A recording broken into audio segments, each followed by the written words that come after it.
우리를 사랑하신 주께서 오늘 주신 말씀은 구약성경 잠언 4장 23절입니다. 찾아 함께 봉독하도록 하겠습니다. 잠언 4장 23절 말씀입니다. 모든 지킬 만한 것 중에 더욱 네 마음을 지키라. 생명의 근원이 이에서 남이니라. 아멘. 주님이 여러분을 사랑하십니다. 할렐루야. 주님으로 행복하고 주님으로 열매를 맺을 줄로 믿습니다.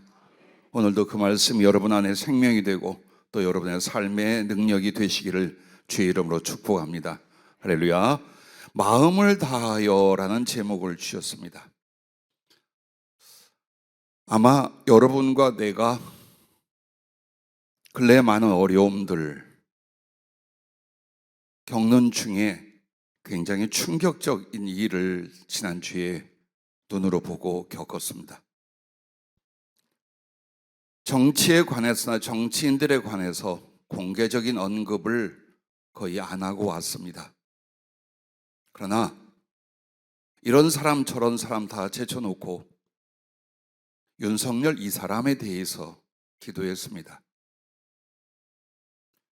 그의 행동과 결정이 어째서 일어났을까? 어떻게 보면 너무나 어리석고 너무나 속이 뻔히 보이고 그리고 국가와 국민들 그리고 전 세계를 향하여 엄청난 타격을 가하는 일을 그는 왜 그렇게 했을까? 형편도 여정도 짐작은 갑니다. 그러나 가장 큰 원인이 무엇인가를 기도할 때 그의 마음이라고 하셨습니다. 한마디로 어떤 행동과 결정은 마음에 있었고 사람의 말, 잘못된 정보, 판단 등으로 잘못된 행동으로 파국을 맞게 되었다는 것입니다. 자,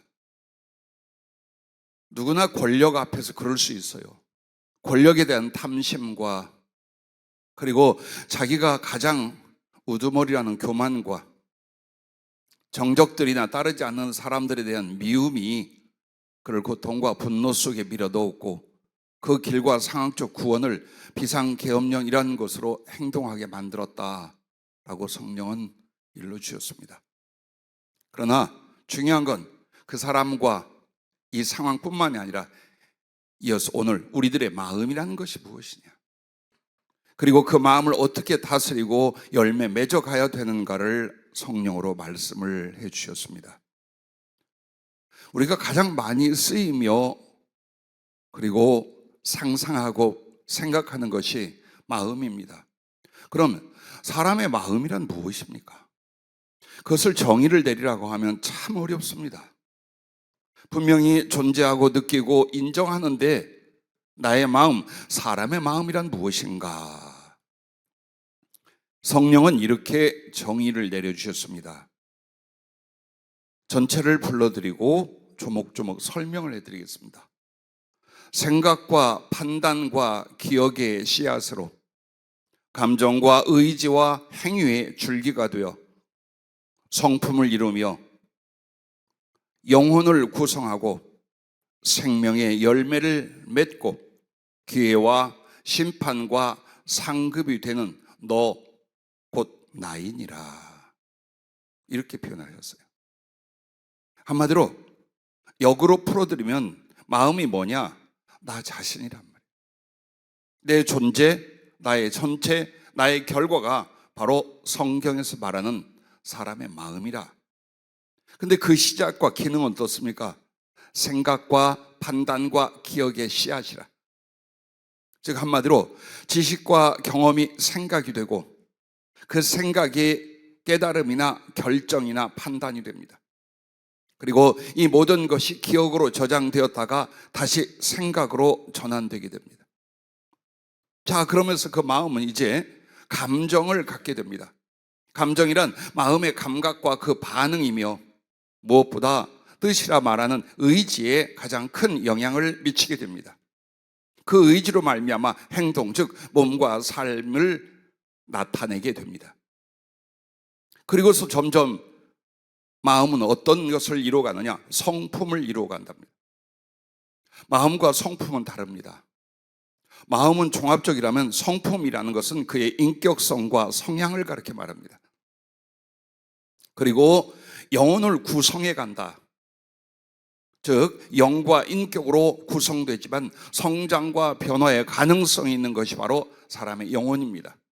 그래서 때로는 어린아이같이 거듭났다는 말을 하기도 하고 백지에 글씨를 쓰고 그림을 그리는 것 같은 것이 사람의 태어날 때 주신 영혼입니다.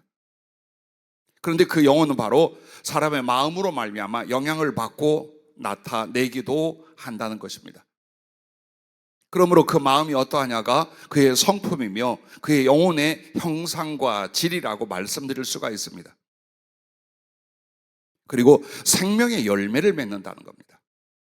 즉 마음으로 말미암아 지옥에 갈 수도 있고 마음으로 말미암아 천국에 갈 수도 있다는 것을 말합니다.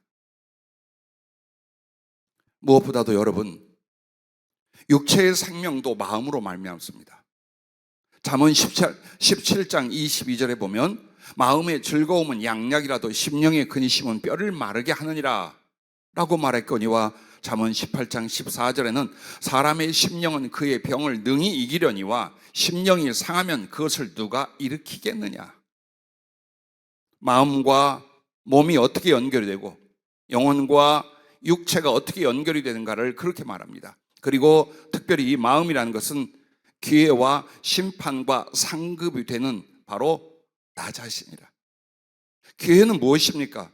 여러분이 어떤 존재가 되며 어떤 삶을 살며 무엇을 이룰 수 있는가의 기회가 여러분의 심령, 여러분의 마음이랍니다. 그 마음이 어떠한가, 그 마음의 됨됨이, 이것이 바로 여러분이 이루고 얻을 수 있는 기회라는 것입니다. 동시에 심판과 상급이 된다는 건 우리가 하나님 앞에 무엇으로 심판을 받습니까?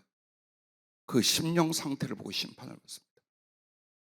동시에 무엇으로 하나님의 사랑을 받고 영광과 상급을 받습니까? 바로 마음.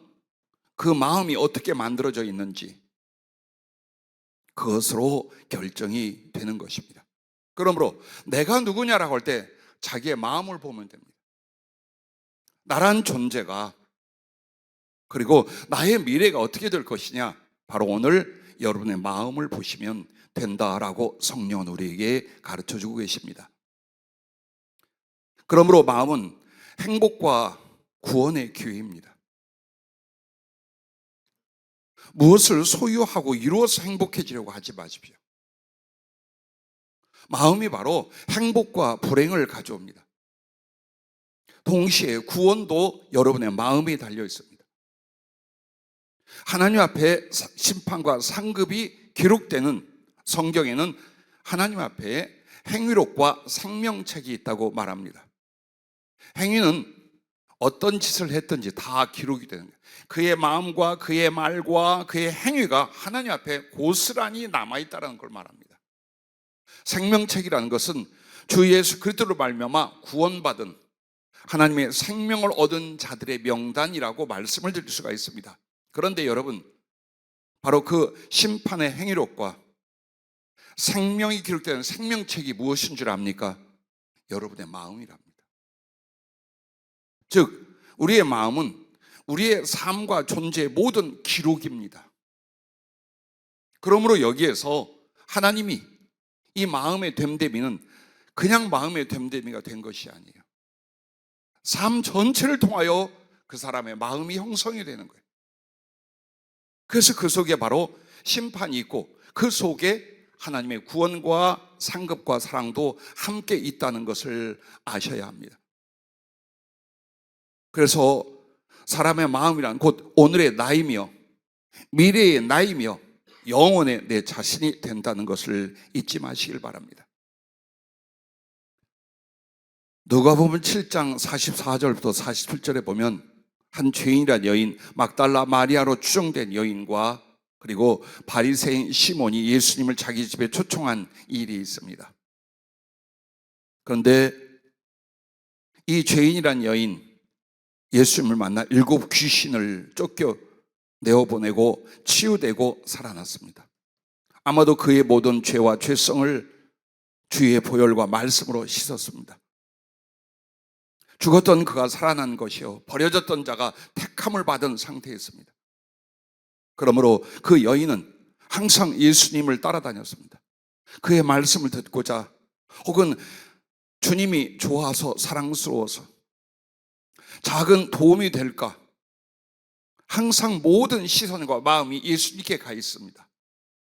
왜 그럴까요?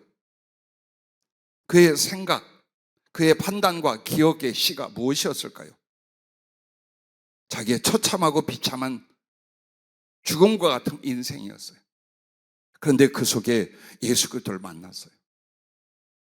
그분의 말씀과 그분의 사랑과 그분의 거룩한 능력이 그의 생각이며 판단이며 기억이 됐어요. 그러므로 그의 감정은 오로지 예수님께 감동과 기쁨, 사랑이었어요. 언제나 주님을 위하고 싶고 사랑해드리고 싶었어요.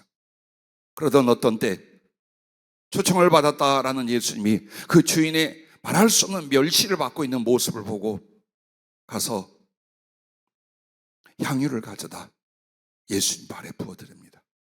펑펑 쏟아내는 눈물로 주의 발을 적시며 그 머리털을 풀어 예수님의 발을 닦아드리고 입맞추기를 쉬지 않았어요.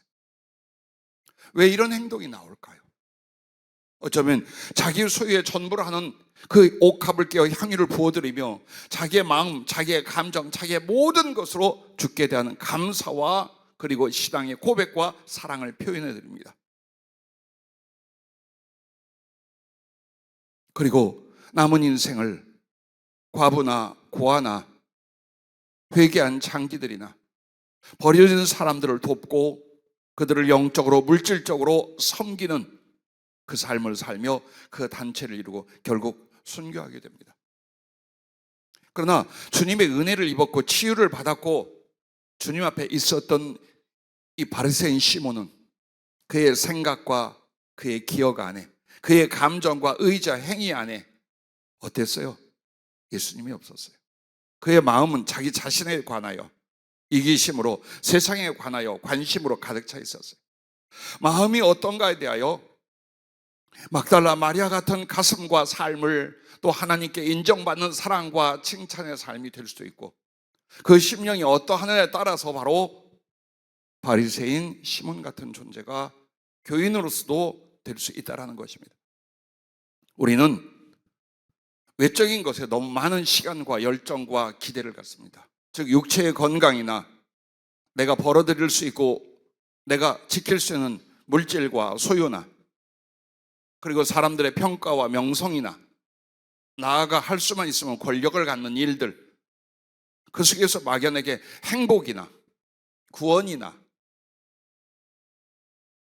마음속에 보람이 있으리라고 생각을 합니다. 그런데 이것저것 연합하여 어디로 갑니까? 그 사람의 마음으로 쏟아지게 됩니다. 그래서 그 마음 속에서 구원이 있고 생명이 있고 사랑이 있고 열매가 있는 것이고 행복이 있는 것입니다. 오늘 여러분에게 성령은 왜 이 말씀을 주실까요?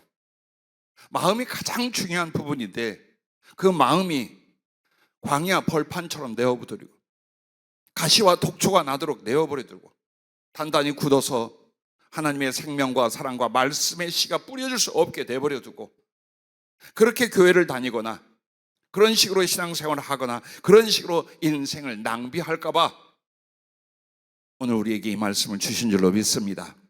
그러면 우리들의 이 마음을 어떻게 해야 될까요? 주님께 드리라는 것입니다. 바로 이 마음을 주님께 드리라는 것입니다. 잠언 8장 34절부터 36절에 보면 이런 말씀이 있어요. 누구든지 내게 들으며 날마다 내 문 곁에서 기다리며 문설주 옆에서 기다리는 자는 복이 있나니 대저 나를 얻는 자는 생명을 얻고 여호와께 은총을 얻을 것임이니라.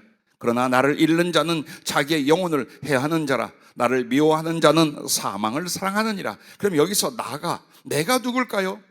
지혜를 가르쳐 말하며 하나님의 말씀을 가르쳐 말하며 곧 예수님을 가르쳐 말하는 것입니다. 즉 나의 마음을 누구에게 드릴 것이냐, 나의 마음에 누가 와 계시게 할 것이냐, 그분의 말씀으로 말미암아 그분의 지혜를 쫓아 예수 그리스도가 나의 마음에 있게 하라, 그걸 말하는 것입니다. 그래서 언제나 주님 문 곁에서 마치 막달라 마리아처럼 그 말씀을 들으려 하고 그 말씀 속에 지혜를 배우려 하고 그러므로 말미암아 예수님이 나의 마음에 계시게 하는 것, 그런 자는 복이 있나니 대저 나를 얻는 자는 생명을 얻고 여호와께 은총을 얻을 것임이니라. 그러나 나를 잃는 자는, 즉 그 마음에 주님이 없는 자는 자기의 영혼을 해하는 자라. 나를 미워하는 자는 사망을 사랑하느니라 라고 말씀하고 계십니다. 바로 이 내용을 가지고 예수님은 요한계시록 3장 20절에 이렇게 말씀했어요. 볼지어다 내가 문 밖에 서서 두드리노니 누구든지 내 음성을 듣고 문을 열면 내가 그에게로 들어가 그와 더불어 먹고 그는 나와 더불어 먹으리라. 그 문을 열다라는 건 뭘까요? 마음속에 예수 그리스도와 그의 말씀을 받아들이는 걸 가르쳐 말합니다. 예, 그렇습니다. 모든 인류는 예수 그리스도와 그의 말씀이 마음속에 들어와야 됩니다. 그래야 죄악과 허무, 모든 악한 것과 그리고 잘못된 것들이 가장 진리에 합당하고 하나님의 나라와 생명에 합당하게 만들어지고 변화되어 갈 수 있는 그것 때문입니다. 여러분과 내가 마음을 주님께 드린다라고 하지만 주님께 드리는 것이 아니에요. 주님이 내 마음에 들어오셔서 나를 살리게 만드는 거예요.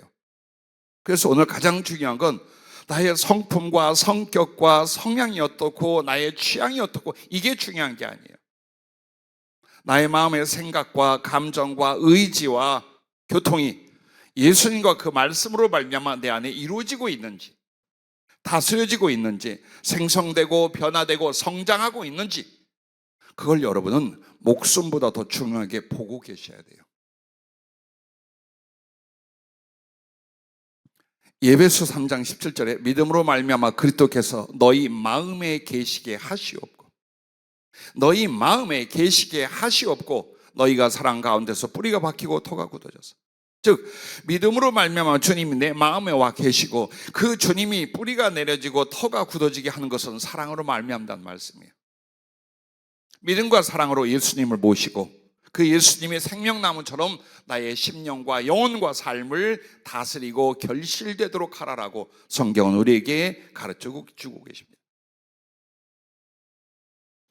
어떻게 주님께 마음을 드릴까 우리는 많이 고민을 할 거예요. 헌금을 드린다, 구체적으로 알아요. 봉사를 한다, 전도를 한다, 예배를 드린다, 어떤 행동인지 구체적으로 알아요. 그러나 이 보이지 않는 마음을 주님께 드린다는 건 어떤 것일까요? 이것입니다. 말씀과 성령을 따라 자기 마음을 주께 순종하고 사랑을 따라 변화시켜감이 곧 마음을 주님께 드리는 거죠.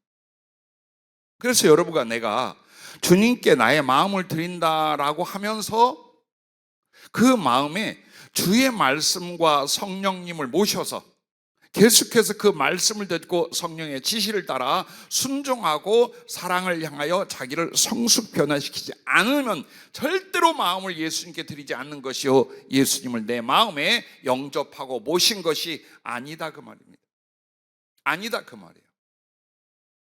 그냥 내 생각과 말씀에 대한 내용의 기억이 예수님을 내 마음에 모신 게 아니라 직접 여러분의 마음속에서 생각과 기억을 지배하고 감정과 의지를 다스리고 꿈과 소망이 생성이 되고, 이게 전부 다 예수님과 그분의 말씀, 그분과의 경험 속에 교제되는 그분의 모든 생각들, 이게 내 안에서 이루어져 가느냐예요. 우리의 기도와 예배, 말씀을 듣고 혹은 그 말씀을 순종하며 살아가는 모든 것들이 바로 마음을 예수님을 모셔 그 예수님을 닮아 성숙시키기 위한 것이라는 것, 그렇게 하는 게 바로 마음을 주께 드리는 것이다 라는 것을 잊지 마시길 바랍니다. 물질과 행위를 앞세우는 유대인들 앞에 예수님은 마음이 중요하다, 내가 받는 것은 행위나 물질이 아니라 마음이라는 것을 누가복음 21장 1절부터 말합니다. 예수께서 눈을 들어 부자들이 헌금함에 헌금 넣는 것을 보시고 또 어떤 가난한 과부가 2렙돈 넣는 것을 보시고 이르시되 내가 참으로 너희에게 말하노니 이 가난한 과부가 다른 모든 사람보다 많이 넣었도다. 저들은 그 풍족한 중에서 헌금을 넣었거니와 이 과부는 그 가난한 중에서 자기가 가지고 있는 생활비 전부를 넣었느니라 하시더라. 여기서는 헌금의 액수를 주님 말하고자 하는 게, 왜? 사람의 판단은 많은 액수의 헌금이 많은 헌금이라고 생각하나 하나님이 그걸 즐겨하고 향기로운 제물로 더 크고 중하게 받는 건 그 마음이라, 그 말이에요. 예수님을 사랑하는 것이 여러분의 행복이고 여러분의 누림이고 여러분 기도 응답입니까? 그게 주님을 사랑하는 것입니까? 아니요. 주님을 향한 수고예요. 주님을 위하여 수고하고 충성하고 희생하려는 그 마음, 그것이 주님으로 말미암아 무언가를 누리려는 마음보다 10번 100번 예수님을 향한 사랑입니다. 여러분과 내가 진리를 모르면 스스로에게 거짓말을 합니다. 이것이 더 나은 신앙이다, 이것이 더 나은 축복이다 라고 스스로 거짓말하며 잘못된 신앙의 길, 진리를 벗어난 삶을 계속 밀고 갑니다. 그러므로 나와 여러분에게 가장 중요한 은혜와 의무가 뭐냐? 진리를 정확히 파악하는, 하나님의 말씀과 그의 뜻을 정확히 파악하고 그것을 온전히 우리한테 적용해 나가는 삶, 이것이 가장 중요한 줄로 믿습니다. 그러므로 여러분과 내가 주님께 마음을 들려면 첫째로 내 마음에 오직 주님이 계시게 하라라는 것입니다. 내 마음에 주님이 계셔야 합니다. 내 마음에 주님이 계시다면 앞에서 설명한 것처럼 그 마음이라고 표현된 수십 가지의 단어들이 있었을 거예요. 거기에 전부 다 주님이 채워지고 주님으로 말미암는 것. 생각, 판단, 기억, 감정, 의지, 나아가 성품, 영혼의 구성, 이 모든 것들에 예수님으로 말미암아 여러분이 만들어져 가야 된다는 거예요. 그래서 여러분과 나는 에덴 동산의 아담과 하와 이야기를 기억하시죠? 자, 그 에덴이 여러분의 마음이라고 합시다. 그럼 이 마음에 누가 계셔야 돼요? 여호와께서 날이 서늘할 때 오셔서 아담과 함께 거니시더라, 데이트를 하고 교제를 하시더라 라고 창세기에 나와요. 그때까지 어떻게 해서 여호와 하나님과 함께 사랑하고 교제하고 기뻐하는 그 순간들을 에덴 동산에서 누렸을까요? 믿음이었고 순종이었고 사랑 때문이었습니다. 즉 그 마음에 믿음과 순종과 사랑으로 말미암아 그 마음 바로 에덴 동산이 되고 하나님이 직접 오셔서 정말 그의 인격과 존재로 사랑하고 교통할 수 있었더라는 것을 말합니다. 그러나 마음의 변질이 일어납니다. 하와를 인하여 아담까지 마음의 변질이 일어납니다. 그 마음에 불신이 들어옵니다. 탐심이 들어옵니다. 그러므로 하나님을 저버리는 악을 품게 됩니다. 그러자 옛 뱀, 용이라 하고 사단이라 하는 것이 들어옵니다. 그러므로 그때부터 마음은 에덴이 아니라 에덴에 쫓겨난 동쪽이 되고 가인의 길을 가게 됩니다. 이것은 모든 인류가 마찬가지입니다. 오늘 에덴이 어디에 있었을까? 실제일까라고 하지 말고 내 마음을 에덴이라고 하십시오. 그리고 정말 하나님이 계심으로, 내 마음에 주님이 계심으로 말미암아 낙원을 누리시며 하나님을 공경하고 그 생명의 교제가 영원히 이어져 갈 수 있기를 바랍니다. 허무가 어디서 옵니까? 비참함이 어디서 옵니까? 슬픔과 두려움이 어디서 옵니까? 그러므로 죄악과 세상을 바라는 욕망이 어디에서 일어납니까? 예수님이 마음에 없을 때, 예수님의 생각이 없을 때, 그분의 말씀과 성령을 다스리지 않을 때 우리 죄성은 가장 강력하게 우리를 붙잡지 않습니까? 그러므로 난 우리나라의 통치자를 보면서 이스라엘 사울 왕이 생각이 나요. 다윗과 사위를 보면 이 사울도 범죄를 하고 하나님의 말씀을 거스릅니다. 다윗 역시 범죄를 하고 주의 말씀을 거스리게 됩니다. 그러나 다윗이 하나님께 인정을 받고 사랑을 받은 건 다시 그 마음을 되찾아요. 즉 그 마음에 주님과 그의 말씀의 다스림으로 되찾게 돼요. 그러나 사울은 끝까지 시기, 미움, 질투, 악의, 그러므로 귀신이 들어와 그를 사로잡아요. 자, 우리 마음에 사단 귀신의 역사가 충분히 일어날 수도 있고 성령, 주 하나님의 은혜와 생명의 역사가 얼마든지 일어날 수 있어요. 그래서 여러분은 매일같이 확인하는 게 뭡니까? 내 마음에 주님이 계신가? 주님이 계셔서 주님과 교제하고 있는가? 말씀의 다스림과 그 말씀의 성령을 통하여 나의 생각과 감정과 의지와 인격성을 주장하고 성장시켜 가는가? 그걸 보셔야 돼요.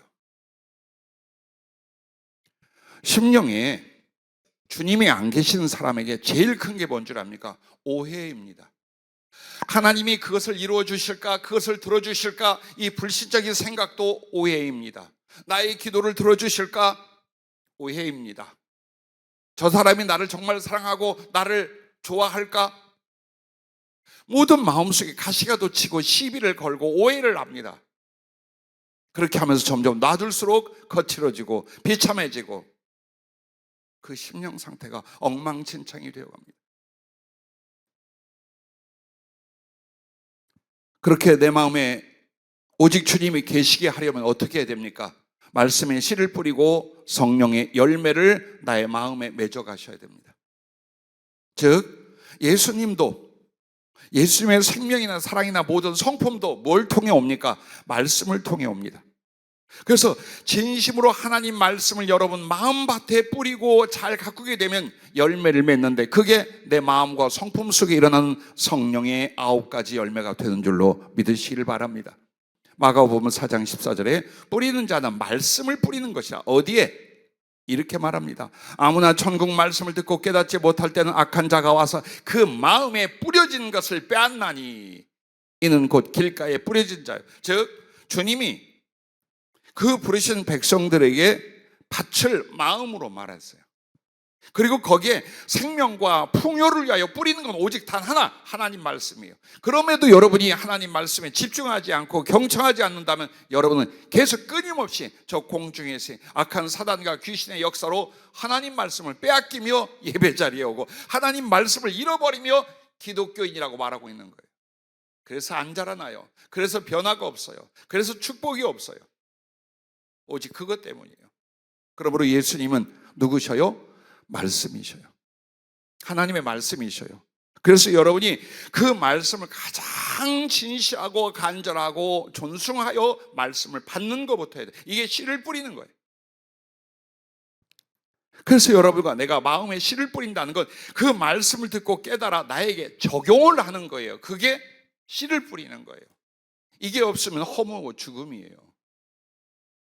난 여러분들에게 설교할 때마다 고민을 수년간 해왔어요. 짧게 재미있게 끝낼까? 정확하고 깊게 하여 기억시켜야 할까? 둘 다 필요한 일이에요.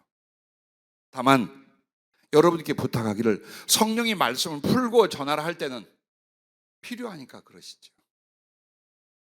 반드시 여러분과 나에게 필요하니까 그 말씀과 그 내용의 분량을 주시는 거예요. 근데 우리는 그것을 자꾸 다른 생각이나 잡생각이나 그 말씀의 중요성을 생각하지 못하고 그냥 헛들을 때는 아마도 많이 지루할 거예요. 엄청 지루할 거예요. 삶과 죽음, 복과 무너짐이 말씀을 여러분이 얼마나 진실하게 마음밭에 뿌릴 수 있는가요?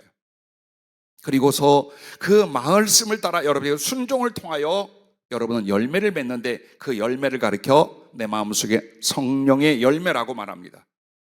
바로 사랑과 기쁨과 화평과 오래 참음과 자비와 양선과 충성과 온유와 절제니 이 같은 것을 금지할 법이 없습니다. 예, 여러분 마음속에 항상 성령으로 말미암아 사랑이 넘칩니다. 기쁨이 가득합니다. 나의 평안으로 말미암아 화목을 이루어갑니다. 그리고 어떤 일이든지 누구에게든지 정말 온유와 관용과 사랑으로 오래 참습니다. 누구에게든지 어떤 상황인지 자비를 품고 긍휼을 베풉니다. 옳은 것과 의의를 구별하여 자기의 양심과 삶을 거기에 맞춰 의의를 따라갑니다. 성실과 열심으로 충성을 이루고, 그리고 무엇보다도 이 악한 세대에서 분노와 미움과 살의로 들어가지 않고 예수 그리스도의 온유를 갖습니다. 그리고 아닌 것은 아니하라 하여 뒤돌아설 수 있는 절제의 능력을 갖습니다. 이게 마음밭에 일어난 열매들이에요. 이것이 예수님의 존재예요. 이것이 성령님의 능력이에요. 이것을 통하여 구원을 받고 이것을 통하여 행복을 얻고 이것을 통하여 하나님의 나라를 여러분이 이룰 수 있는 능력이 된다는 것을 잊지 마시길 바랍니다. 그러므로 하나님의 모든 말씀을 한마디로 말하고 성령의 열매를 전부 다 합쳐서 한 가지로 말하면 바로 이것입니다. 사랑입니다. 마태복음 22장 40절에 이렇게 말합니다. 이 두 계명이 온 율법과 선지자의 강령이니라. 이것은 성경 전체란 뜻이에요. 성경 말씀 전체가 두 가지로 요약이 되어 있는데 그게 뭐냐? 이렇게 말합니다. 예수께서 이르시되 네 마음을 다하고 목숨을 다하고 뜻을 다하여 주 너의 하나님을 사랑하라 하셨으니 이것이 크고 첫째 되는 계명이요 둘째는 그와 같으니 네 이웃을 네 자신같이 사랑하라 하셨으니. 이 두 계명이 온 율법과 선지자의 강령입니다. 즉 우리가 그토록 평생에 뿌리고 받은 하나님 말씀은 바로 무엇이라고요? 하나님을 사랑하고 이웃을 사랑하는 사랑이 있었다는 거예요. 그리고 그 사랑이 마음에 있고 그것이 실천되는 게 바로 성령의 열매라는 것을 성경은 우리에게 가르쳐 줍니다. 얼만큼 그 사랑이 깊어졌나요? 처음에 교회를 다닐 때보다 성령을 받기 전보다 여러분은 하나님을 향한 사랑과 영혼들을 향한 그 사랑의 깊이와 너비와 길이가 얼만큼 달라졌나요? 그걸 보세요. 나이를 보지 마세요. 물질의 소유를 보지 마세요. 인간관계나 어디서 누가 나를 도울 것인가를 보지 마세요. 나의 마음이 하나님 앞에 그 말씀의 씨를 뿌려 지금 어떤 열매로 성장하고 있는가를 보세요. 주님의 사랑과 생명과 쓰심이 여기서 나온다는 것을 잊지 마시길 주의 이름으로 축복합니다. 할렐루야. 그래서 하나님의 말씀은 하나님의 영이요, 하나님의 지혜요, 하나님의 성품이요, 하나님의 생명이요, 하나님의 뜻을 이루는 능력인 줄로 믿으시길 바랍니다. 그러므로 말미암아 여러분 매일같이 여러분의 마음에 주님이 계시고 여러분의 마음을 다스려 하나님의 뜻대로 세우고자 한다면 하나님 말씀을 성령으로 말미암아 계속해서 공급을 받으셔야 됩니다. 에덴 동산에 4개의 강이 흘러 모든 생명을 살게 했습니다. 하나님 나라에는 생명수 강이 그 전체에 흘러갑니다. 여러분 마음에는 그리스도의 말씀이 생명수의 강처럼 계속 흘러나고 그 거룩한 생명수 강 하나님의 성령과 말씀으로 여러분은 성령의 열매, 그리스도의 인격적 성품적 열매가 가득할 수 있기를 주의 이름으로 축복합니다. 할렐루야. 그러므로 내가 삶을 살아가는 삶의 모든 것들과 경험했던 것들과 하나님의 은혜와 혹은 넘어지고 자빠지고 일어난 모든 걸 통하여 여러분은 마음을 형성하고 있다는 걸 잊지 마세요. 그게 내 기록이에요. 나의 존재예요. 그래서 언제나 외부를 보고 삶의 현장을 보다가 여러분은 어디로 돌아가셔야 나의 마음, 나의 마음의 상태, 나의 마음이 나타내고 누리고 있는 것, 그리로 다시 돌아갈 수 있길 주의 이름으로 축복합니다. 할렐루야. 자, 베드로는 주님을 영접하고 그 말씀을 듣고 성령의 은혜를 받습니다. 그러나 그리스도가 고난 받으시고 죽기 위하여 잡히셨을 때 두려움을 이기지 못하고 도망을 칩니다. 그리고 고통과 절망 속에 빠져 있었습니다. 그러나 어떻게 됩니까? 그 마음속에 절망이 왔고 실패가 왔고 고통이 왔지만 뭐가 있었어요? 말씀이 있었어요. 그 말씀을 통한 성령의 은혜가 있었어요. 그러므로 다시 주님을 향하여 일어나게 되고 예전보다 1000배 만배의 주님에 대한 사랑과 믿음, 영혼에 대한 사랑과 그리고 충성을 이루는 인생을 끝까지 갑니다. 이것을 누구하고 비교할 수 있을까요? 똑같은 상황 속에 그리스도를 배반하고 고통과 절망 속에 들어간 가룟 유다입니다. 왜 못 돌아왔습니까? 왜 다시 예수 그리스도 앞에 그 자비롭고 얼마든지 구원할 수 있는 주님 앞에 그는 왜 못 돌아왔습니까? 탐욕이, 위선이 가득하고 그것을 사단이 그 마음을 사로잡고 있어요. 못 돌아옵니다. 말씀이 있어야 합니다. 그 말씀을 통해 성령님의 감화와 인도가 있어야 됩니다. 그래야 이 험하고 유혹 많은 세상에서 그리스도 예수 주님을 향한 믿음의 길과 구원의 길과 그의 생명과 축복의 길을 갈 수 있습니다. 그래서 공급받으십시오. 기도를 통하여 예배를 통하여 여러분의 개인 영성 생활을 통하여 끊임없이 말씀이 뿌려지고 성령의 감화가 일어날 수 있게 하십시오. 특별히 어디에서? 여러분의 마음, 여러분의 생각, 여러분의 감정, 여러분의 의지, 여러분의 성품 속에 이루어지고 열매를 맺어 가실 수 있기를 바랍니다. 마음을 뺏기지 마십시오. 마음을 상한 대로 혹은 광야같이 버려두지 마십시오. 말씀으로 가득하게 하시고 그 말씀을 통해 성령의 열매를 생명보다 존귀히 여겨 성장하게 하십시오. 누리십시오. 그리고 하나님께 영광을, 이웃에게는 그 생명의 열매, 성령과 하나님 말씀 속에 일어난 내 심령에 있는 것들을 나눠 주실 수 있기를 주의 이름으로 축복합니다. 할렐루야.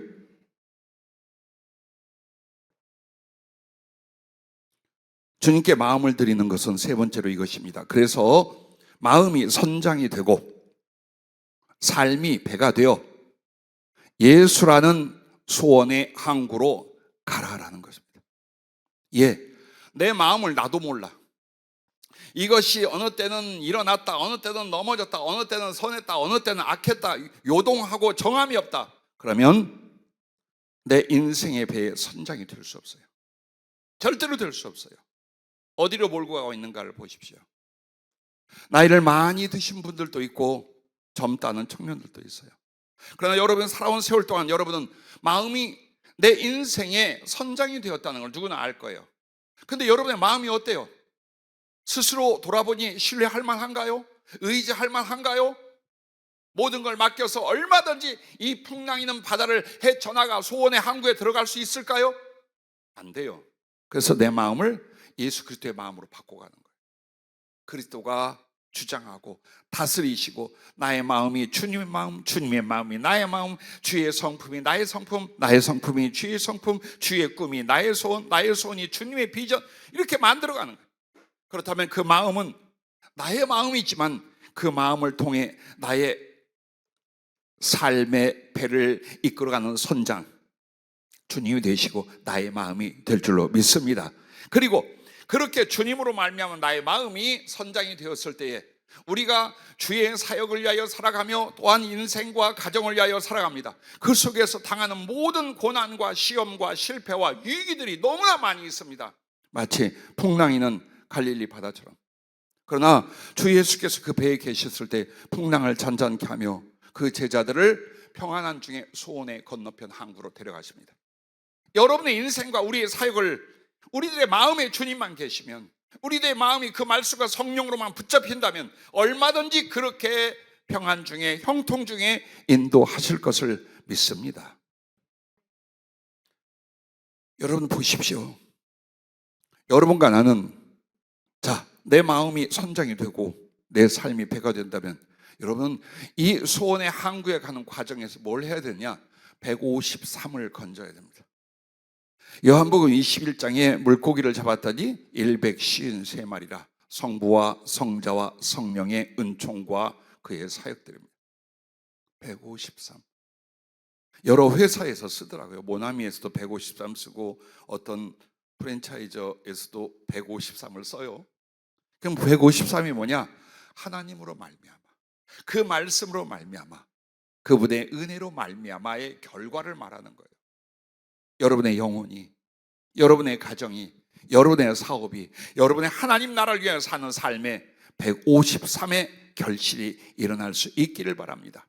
그리하여 여러분과 내가 가야 할 그토록 소원하고 사모하는 항구는 물질이 좀 더 나아지는 생활 아니죠. 땅에서 뭐 좀 이뤄보고자 하는 것의 성취가 아니죠. 예수, 여러분의 하나님, 여러분의 생명과 사랑이신 그분의 품이에요.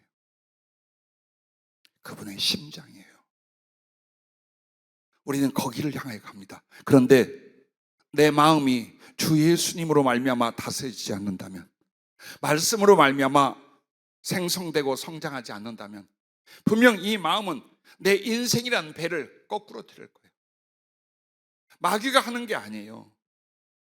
혹은 정치할 때 정적들이 하는 게 아니며 사업의 반대자들이 하는 게 아니에요. 나를 침몰시키는 내 마음속에 있는 거예요.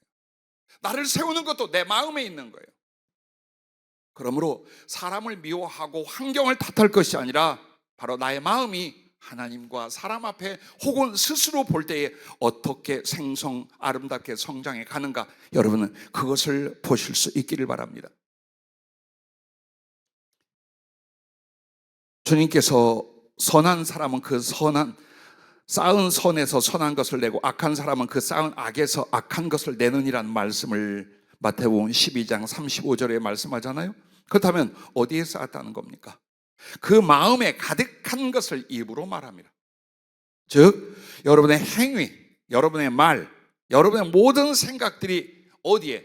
마음에 쌓이는 거예요. 즉 마음이 형성되는 거예요.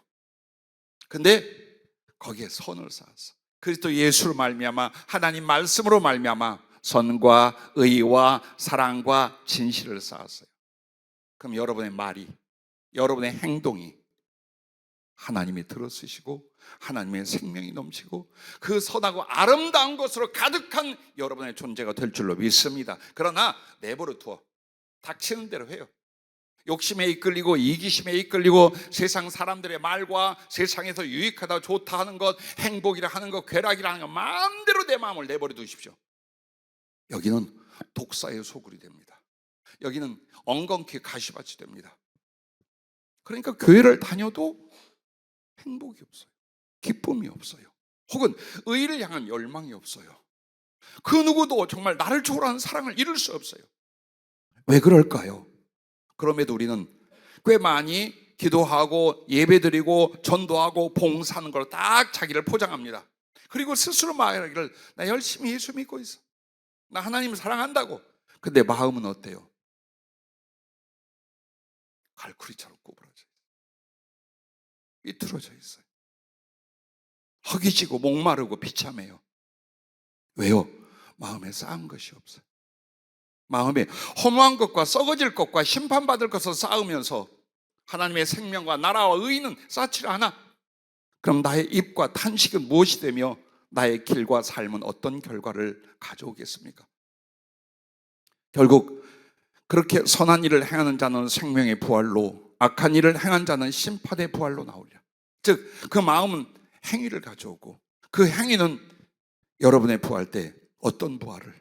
생명의 부활로 인도하는 거예요. 마음의 주님을 모시고 여러분이 의의 행동과 경고로 승리한 한 여인을 소개합니다. 빌라도의 아내입니다.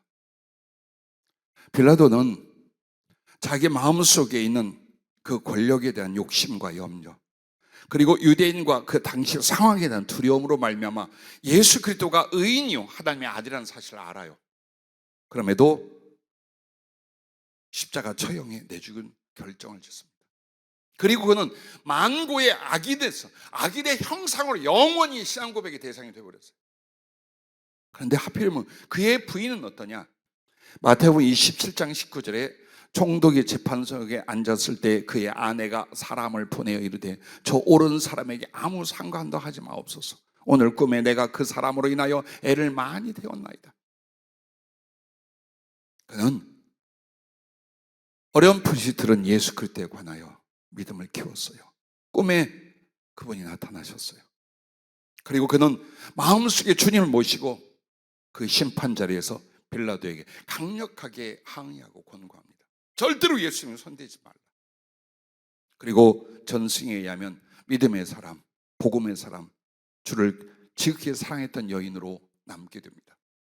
자, 부부였지만 아내는 그 마음에 예수 그리스도와 그 말씀을 진심으로 받아들였어요. 빌라도는 말씀 앞에 있었어요. 그리스도 앞에 있었어요. 그러나 그의 마음속에 일어나는 욕망과 두려움을 그대로 두었어요. 자, 오늘 우리들에게 주시는 교훈입니다. 두 가정, 두 부부 이야기를 잘 아시죠? 브리스길라와 아굴라. 로마에서 쫓겨나 아무런 재물도 소유도 없이 쫓겨났습니다. 고린도 지역으로 왔습니다. 거기서 복음의 사자 바울을 만나고 예수님을 알고 예수님의 말씀으로 그들의 심령을 채웁니다. 이젠 더 이상 사업으로 인하여 행복하고 사업을 하지 못함으로 말미암아 불행한 사람들이 아니었습니다. 말씀을 듣고 그리스도 예수를 말미암아 행복하고 배불렀고, 그러므로 그들의 사업과 그 기능을 가지고 영혼들을 사랑하고 주의 종을 대접하고 복음을 전하는 일을 위하여 이리저리 방황하며 헤매입니다. 하지만 그게 헤매이는 방황이 아니라 결국 로마로 들어가서 엄청난 큰 사업을 이루게 하고 자기 집에 교회를 세우며 그들은 사업가로 교인으로 그리고 복음을 섬기는 자로 하나님께 쓰임을 받습니다. 주 예수님을 만났을 때 그 마음을, 물질로 채웠던 그 마음을, 그리고 그걸 잃어버렸을 때 고통과 절망으로 채웠던 그 마음을 예수 그리스도를 하나님 말씀과 성령으로 채운 사람들은 이렇게 살아갑니다. 그러나 초대교회에 꽤 중요한 위치에 있고 나름대로 하나님의 사람이라 하던 부부가 있으니 아나니아와 삽비라입니다. 그들의 마음을 사도행전 5장 3절부터 이렇게 말합니다. 베드로가 이르되 아나니아야 어찌하여 사단이 네 마음에 가득. 아니, 교인이, 교회의 중요한 직분을 가진 사람이 마음에 주님이 아니라 사단이 가득하며 네가 성령을 속이고, 사단의 역사로 성령도 속입니다. 기독교인들이 땅값 얼마를 감추었느냐? 땅이 그대로 있을 때는 네 땅이 아니며 판 후에도 네 마음대로 할 수가 없더냐? 어찌하여 이 일을 네 마음에 두었느냐? 사람에게 거짓말한 것이 아니요 하나님께로다. 그 두 부부의 죽음은 무엇입니까? 그 마음속에 염려와 욕심이 가득하여 성령을 속이고 주의 종을 속입니다. 그러므로 사단에게 잡힙니다. 그들은 교회를 두렵게 하기 위하여 혹은 그들의 존재가 거기서 없어져야 했어요. 죽음이 어디에 있었어요? 마음을 잘못 둠으로 왔어요. 오늘 우리들이 또 마찬가지예요. 주의 말씀과 여러분의 한 축복의 키가 뭐냐? 네 마음을 주님께 드려라. 그것은 말씀과 성령으로 너의 모든 생각과 감정과 의지와 삶이 되게끔 해라. 그리하면 네가 구원을 얻고 예수님의 사랑과 생명을 얻을 뿐만 아니라 하나님의 들어쓰시는 이유와 제목이 거기에 있다라고 말씀하고 계신 것입니다. 그러므로 여러분과 나 오직 모든 것으로 마음을 다스릴 수 있기를 바랍니다. 그 마음을 성장시킬 수 있기를 바랍니다. 그리하여 주께 드리면 행복과 불행이 마음에서 나며 믿음과 불신도 마음에서 이루어지고 능력과 두려움이 마음에서 일어나며 선과 악도 마음에 쌓이게 됩니다. 사랑과 미움도 마음의 열매이며 삶의 승리와 패배도 마음에 달려 있습니다. 생명과 사망도 마음의 결과입니다. 디모데후서 2장 20절부터 이렇게 말합니다. 큰 집에는 금그릇과 은그릇뿐 아니라 나무 그릇과 질그릇도 있어 귀하게 쓴 것도 있고 천하게 쓰는 것도 있나니 그러므로 누구든지 이런 것에서 자기를 깨끗하게 하면 귀히 쓴 그릇이 되어 거룩하고 주인의 쓰심에 합당하며 모든 선한 일에 준비함이 되리라. 또한 너는 청년의 정욕을 피하고 주를 깨끗한 마음으로 부르는 자들과 함께 의와 믿음과 사랑과 화평을 따르라.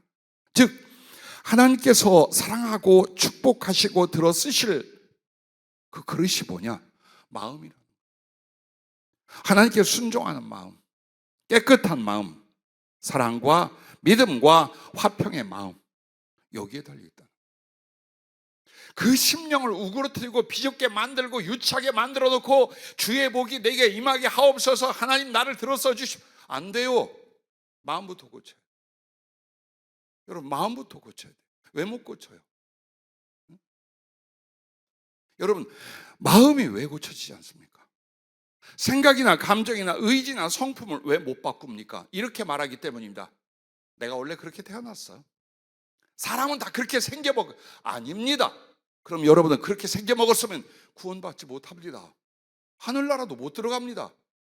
예수님이 없는 성품이나 고쳐지지 않고 변화되지 않고 악하고 고집스럽고 유치하고 연약하지요. 예수님이 정말 내 마음에 계셔서 그 말씀과 성령을 타서 변화가 일어나요. 예를 들어 여러분에게 서운함이 일어났어요. 그 서운함을 빨리 마음에서 고치지 않으면 미움이 돼요. 나한테? 또 그럴걸? 미움이 돼요. 그럼 여러분은 그 서운함과 미움이 자라는 과정을 가만히 두는 거예요. 그럴 수밖에 없잖아. 저 인간 때문에 내가 말이야 원래는 그런 사람이 아닌데 꼭 나를 건드리고 내 속을 뒤집으니 어떻게 안 미워하겠어. 아이고 잘한다. 참 잘한다. 그러다 죽는 거예요. 그럼 어떻게 하랴? 이미 여기까지 찼어요. 감정이나 생각이나 나의 못된 마음이 일어나서 어떻게 할까요? 말씀을 기억하십시오. 주님과 그의 말씀을 기억하십시오. 사랑하라는 그 말씀, 관용하라는 그 말씀, 용서하지 아니하면 너도 국물도 없다는 그 말씀 기억하십시오. 그리고 그 말씀을 사랑하고 두려워하십시오. 내가 왜 나의 마음과 감정을 그따위로 가져? 응? 내가 왜? 좀 어려운 일이 있고 속상한 일이 있다고 해서 내 마음의 화평을 왜 이루며, 내 마음의 사랑을 왜 이루며, 내 마음의 믿음을 내가 왜 깨겠어? 내가 누구 좋으라고 그렇게 했어? 여러분은 그렇게 만드는 거예요. 그리고 나면 그것이 10분도 못 가요. 5분도 못 가요. 그래서 나는 여전히 믿음과 소망과 사랑과 순종과 아름다운 충성을 향하여 나의 마음은 진보하고 성장하고 주관하기 시작합니다. 그걸 하셔야 돼요. 자꾸만 이유를 사람에게 대고 환경에 대고 다른 것에 두면서 마음을 우그러지게 만들고 조잡하게 만들고 치사하게 만들고 더럽게 만들고 하나님이 전혀 임하실 수 없고 쓸 수 없는 상태로 만들어가는 것 안 된다고 말해요. 나는 여러분과 내가 금그릇 되기를 바랍니다. 넓고 사랑스러운 심령과 주님을 얼마든지 모셔 순종할 수 있는 심령이며 영혼들을 넉넉히 품고 그들을 사랑하고 구원할 수 있는 그 가슴이 되어 갈 수 있기를 바랍니다. 여러분, 마태복음에 주님이 이랬어요. 너희의 보물을 땅에 쌓아두지 마라. 거기에 쌓아두면 좀이나 동독이 먹고 도둑질하고 다 한다. 그러므로 너희의 보물을 하늘에 쌓아라 라고 했어요. 그러면 보물을 하늘에 쌓으라는 게 뭔지 알아요. 선한 일, 생명을 구원하고 사람을 사랑하는 일에 우리의 물질과 힘을 쓰라는 거예요. 그걸 통해서 그 수고가, 그 헌신과 사랑이 하나님께 받을 상으로 하늘에 쌓인다라는 말씀이에요. 그러나 성령은 이 이야기를 하는 거예요. 그 보물이 하늘 어디에 쌓일까? 하늘 어디에 쌓이는 게 아니라 너의 마음에 쌓이는 거예요. 너의 마음. 우리의 모든 선한 일과 충성된 사랑의 일들과 사람을 사랑했던 일들과 마음을 지켜온 것이 전부 다 무엇이에요? 하늘의 보화를 쌓는데 그 하늘의 보화가 어디에 쌓이느냐? 내 마음에 쌓이면 내 마음이 주님 보시기에 보화가 되는 것이랍니다. 그래서 주님이 여러분과 나에게 이렇게 말했습니다. 한 번만 따라해 주시기 바랍니다. 너희 안에 이 마음을 품으라. 곧 그리스도 예수의 마음이니. 할렐루야.